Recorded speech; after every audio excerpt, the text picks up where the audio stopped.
One of the biggest misconceptions that people have when it comes to getting fit and healthy is that it requires hours and hours and hours in the gym, and that it requires hypervigilant tracking of calories or following some sort of strict meal plan in order to actually achieve your goals. There is a better, more sustainable way of getting fit and healthy than putting yourself to the grindstone and absolutely smashing yourself every day. There's a productivity principle that I like to employ when it comes to training my clients. So the 80-20 principle, or Pareto Principle, was first coined by an Italian economist named Vilfred Pareto. What Vilfred noticed was that going through his garden, about 80% of the food would come from 20% of the crops, meaning that out of all of his pea pods, about 20% of them garnered 80% of the yield.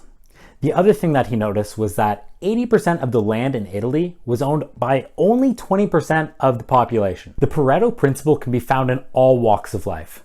For example, roughly 80% of the total healthcare expenditure is spent on 20% of our population. Or 80% of X, Y, and Z companies' profits come from only 20% of the customers. But the basic principle is that we can get most of the benefit from focusing on a small margin of the effort. And this same logic can be applied to fitness. There's two main areas that I like to apply this in. The first is your workouts, and the second is nutrition. The first place we're gonna explore is your workouts. When it comes to being time effective for the average person at the gym, I love focusing on full body workouts. Full body workouts for 1 hour, 3 times a week is gonna get the average person phenomenal results. The reason why this is so good is because the way that typical bros work out is they hit chest and triceps on Monday, and then they wait until next Monday to hit chest and triceps again. Now, the average muscle tissue will take somewhere between 48 to 72 hours to recover. That means if I hit my chest on Monday and then I wait until next Monday to hit my chest again, it's actually done recovering about midweek, and then I'm just kind of hanging out and waiting to hit it again next Monday. If I took that same amount of work that I was going to do on Monday and I split it into 3 different sessions, I'm going to be sending a muscle building signal multiple times in the week, meaning that I'm going to actually get arguably better results than if I was going to the gym 7 days a week and I was just hitting one body part on any given day. So 3 full body workouts a week is a phenomenal place to start. And if you're looking to be effective with your time, this is where I'd really emphasize you starting. Now, when it comes to the actual composition of your workout, I like to start my clients with a specific mobility workout. Now, obviously, I don't have time in this video to diagnose exactly where your body needs to focus more on, but in this video, I'll give you a quick and dirty warm-up that can be applied to most people and see pretty good results. So the way that your gym teacher probably taught you to warm up is to spend 5 to 10 minutes on a piece of cardio equipment, then go into some stretching, and then get into your workout. Well, the fitness industry is actually starting to get away from this a little bit.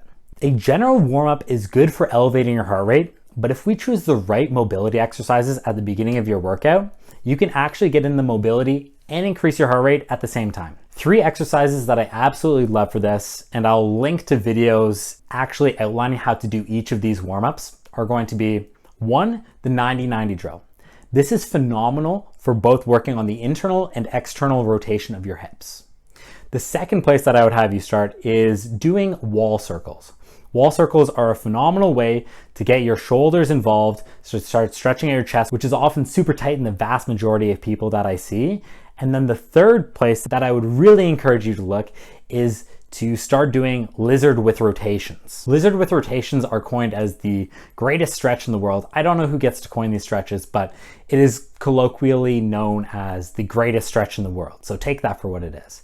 If you do these 3 mobility drills before you get into your workout, your heart rate should be elevated and you should be ready to go. Mind you, if you're starting with a heavy exercise, you should probably have a couple workup sets, meaning you do a couple lighter sets. If you're doing squats on the day, start with some bodyweight squats and then eventually graduate up from there. But first, go through these 3 mobility drills. Now, when it comes to the actual composition or exercise selection within your workout, there's a hierarchy of exercises that are going to give you better results and some exercises that are going to have lower yield. The exercises that I would really encourage you to focus on are going to be compound exercises.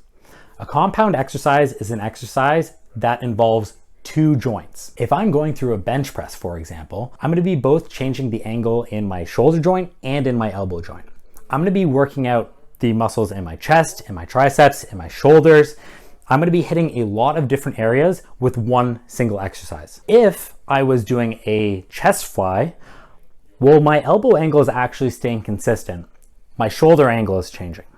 This is going to hit fewer muscles overall and be a lower yield exercise. The 5 different types of exercises that I would encourage you to look into are going to be some kind of squat, some kind of deadlift, some kind of pull, some kind of push, and some kind of twist. If you include all of these within your week, you're going to be hitting every single one of your muscle groups and you're going to be developing a fit and healthy body. Now, if you have very specific goals, you'll need to get into the nitty-gritty, but you don't need to overcomplicate this. Stick with your compound exercises. You can add in isolation exercises if that's something that you really want to focus on, but if you're looking to maximize your time in the gym, the vast majority of your exercises should be compound exercises. Probably the most frustrating thing to study within the fitness atmosphere is nutrition. There are very intelligent people on literally every divide within nutrition. You'll find people who will tell you that milk is good, milk is bad. You'll find people that will tell you that gluten should be 100% out of the diet, that gluten should be in the diet. You'll even find people who tell you that tomatoes are bad for you. If you only ate what people said was good for you, you would eat nothing. There would be nothing on your plate. However, a lot of experts will agree on a few general premises. What most people agree on as the fundamentals for a healthy diet are going to be 1, a whole foods diet or something with very little processed foods. 2, is that you're eating foods that are largely plant-based.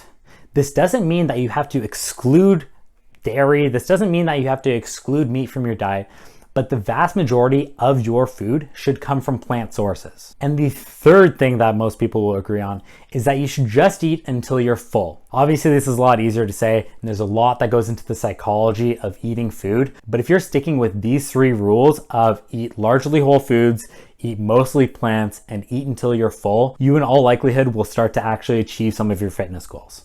Ultimately, when it comes to choosing the correct diet for you, it's gonna boil down to the way that food makes you feel. If eating gluten makes you feel like crap, don't eat gluten. Even if people will tell you that gluten isn't actually bad for you, your body is unique to you and you need to listen to it. If you can get away with eating dairy and it doesn't cause you any GI issues or you to break out or any of the other negative repercussions that come along with eating dairy, then you're probably fine to eat dairy. If you feel really good eating a specific way, but you read online some PhD tells you that you shouldn't be eating that way, listen to your body first. Ultimately, when it comes to choosing the right diet for yourself, you should be primarily listening to your body, whether or not you're feeling good, whether or not you're making progress towards your goals, and whether or not your relationship with your diet is improving. You don't need to follow a strict diet in order to see results. If you stick with a few basic principles, you're gonna be fine.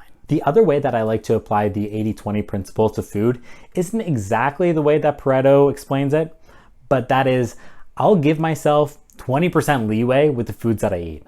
This doesn't mean that I will always take liberty in eating 20% junk or eating like the worst food that I possibly can for 20% of my diet, but I'll make sure that the majority of my food is healthy, but I'll also give myself a little bit of leeway in enjoying some more hedonistic foods with my friends in specific instances. Acknowledging that you need balance in your diet is one of the most liberating things that you can possibly feel. Don't overcomplicate things and watch what you can actually achieve with your health and fitness.